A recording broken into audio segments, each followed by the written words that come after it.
we have another nice dock for your M4 Mac Mini. Let's get into it. Welcome back to the channel. So if you watch my channel, you know I've tested just about everything for the M4 and M4 Pro Mac Mini. But if you're looking for a couple extra ports, an SSD enclosure, a lot of protection, this could be it. Oh yeah, and before I get into the video, I want to do full disclosure here. This was sent to me by ORICO, and I'm doing a product introduction for everyone out there. It's not a full review. I've only had this for a short time, but I want to introduce it to everybody out there. Just want to get that cleared out. Okay, so introducing, and I'll show you some pictures as I'm talking about this. What do we have here? This is the ORICO MiniPro aluminum docking stand, and it's for your M4 and M4 Pro Mac Mini. Don't try fitting an M2 Mac Mini in here. It's not going to fit. Okay, so just really quickly in this video, what I'm going to do is I'm going to go through the build quality first, then I'm going to go through some ports, then I'm going to talk about the SSD speed test, and then I'm going to do a bunch of pros and just a couple cons on this thing. So stay tuned for those sections. You can skip in the timeline as well if you want to just skip ahead. The pros and cons are important here, but let's get into it. Okay, so if you're a Mac purist and you love your Mac Mini sitting on the desk, this may not be for you, but for me, I actually tend to love this thing, all right? It has a lot of functionality built into it. That's what it's for. It sits upright in your desk as well, and it's really just built like a tank, built really solid out of a really high grade, I don't know if it's high grade, but it's a very thick aluminum chassis, and everything feels very solid inside of it. Okay, so for starters, there's a little kind of slider at the top over here. What you want to do here is you're going to slide it over, the panel is going to pop off, and then you're going to slide your Mac Mini into this. I'll show you some pictures of that as well. There's some bumpers in the corner, and it slides in very, very snugly. That's a pro and a slight con. I'll get into that later. But this thing is just super solid. There's no rattling in here. It just holds it really well. That's number one. It's definitely got, some kind of grab handles on the top of it. It's got really solid feet on the bottom. Your SSD, we'll get into that in a second as well, but that goes in the bottom as well down here. I like that because it kind of keeps the heat away from your Mac Mini. And then it's just got some nice cutouts on the front and the back here for all of your Mac Mini's ports, including some extra ports, which we'll talk about. But overall, I think the design is actually an attractive design. It's got, it's full aluminum, like I'd mentioned, a very kind of pretty thick. It's thicker than you'd actually think. It's kind of really heavy in the hand, and it's a very solid, footprint when it's on your desk here. It's hard to knock it over because of the weight, and I kind of like that.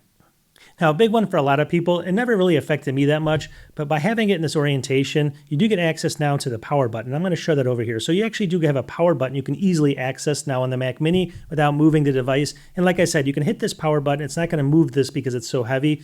That's a good feature. I never had a problem with the Mac Mini and its power button because I only start mine like once every month, maybe even longer than that. I just like go into sleep mode, but some people complain about it. This is going to solve it for you for sure. So definitely check that out. I mean, this is one device that'll do it. Okay, really quickly, I'm just going to show you a picture of everything in the box there. It does come with a short cable. It's going to be 10 gigabit per second cable there. We'll get into that. It's also got a couple some heat tape there and there, a screwdriver, some screws. Overall, it's what you typically expect with a device like this. Okay, let's talk about ports here. Now, this doesn't have a ton of ports, but they have the key ports that you probably want to have, the ones that are missing on the Mac Mini. So let's talk about the front of it. So obviously, you have these holes cut out to your original ports in the Mac Mini, but down here you have a TF and an SD card reader. I believe that's 3.0, so like a little bit over 100 megabyte per second. Actually fast enough. It's a plus because your Mac Mini doesn't have it. I moved some video files off. It seemed fast enough for me. That's actually a good bonus. You have to put it in upside down though. And then on the back of it, we'll talk about the back here. Obviously, it's got a big cutout for your Mac Mini. Then it's got basically two USB-A 10 gigabit per second ports back here. Again, if you don't like that, you can go ahead and use a dongle, but I like that they give you USB-A because the Mac Mini has so many USB-Cs, it gives you those things that it's missing, right? Then you can use a dongle if you need to convert it to USB-C. It's also got the host port here, and you can see this little cable, that's the cable it came with, that connects from here into your Mac Mini. That's basically what happens. So those are the ports on it. Also, it's got this little SSD in the bottom, which we'll talk about, but the ports overall have worked really well for me. Again, I've only tested it for a very short time, but I'm getting pretty good speeds out of them. Everything would be as expected. I have no failed ports or anything like that. That's all I can report right now.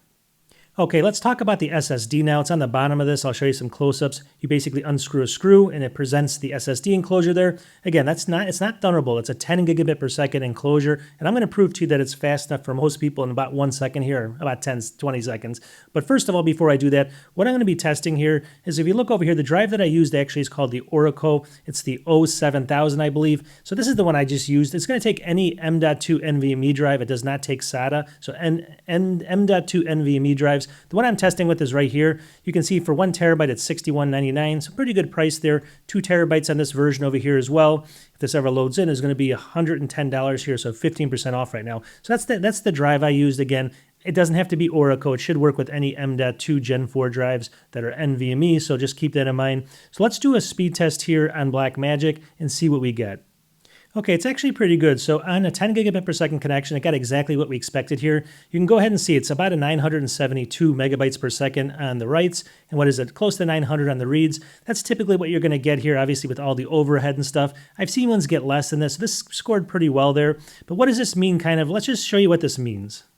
Okay, look at my screen right here. This is 10 gigs of files. I just want to show you how quickly you can transfer 10 gigs on this connection right here. A lot of people think you need Thunderbolt. There's 10 gigs. I just dropped it in. Look at this. It's going to take just a matter of seconds. And these are individual files, so I don't know what this comes out to. Obviously, it's going to be about 9 or 10 seconds there. But 10 gigabytes of files right there in about under 10 seconds. So again, people say this is too slow. They want Thunderbolt and stuff like that. But if you just saw that and that's basically good enough for you, moving 10 gigs in less than 10 seconds, this is the one for you here. It's good for a lot of things like I said, data backups and stuff like that. So don't get all wrapped up in needing Thunderbolt all the time, because when you see the price of this, it's probably going to make it worth it. Okay, so next, what do we want to do? Let's go ahead with the pros and the cons of the ORICO MiniPro aluminum docking station here. So what are all the pros here? Number one is going to be the price. This is what you want to see right over here. Let's take a look. ORICO MiniPro aluminum docking station. It's $129 right now, but you can see it's got a coupon right now for $97. Look at that. So it's less than $100 right now. Now, I don't know how long this coupon is going to be up here. I'll have a link in the video description, but I'll also give you a code. So if that goes away, you can use the code. I think it's 30% off the original price, which will put it down right around $100, somewhere in that range. So I think this is a very, very fair price for what you're getting. Definitely, check it out. Go in here. You can get all the more information that you need in here. It's not, again, Thunderbolt. It's 10 gigabit per second. But for this price, with all the ports, the SSD enclosure, sitting upright and stuff like that, it works really well.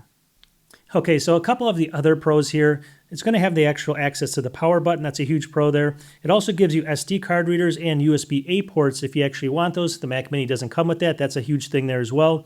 So it also gives you the additional storage at 10 gigabit per second, and you can go up to 8 terabytes of storage on there. So you can put into an 8 terabyte SSD in there, and it's going to be really good. Also, the placement of the SSD is on the bottom of it, so it doesn't really heat up that much. It doesn't heat up your Mac that much is what I'm trying to say. It keeps the heat kind of going down, and your Mac sits up here. So I have not noticed any heat issues with this as well. That's a positive as well. Also, by setting up like this, obviously some people have issues with other docks with Wi-Fi and stuff like that affecting the Wi-Fi signal.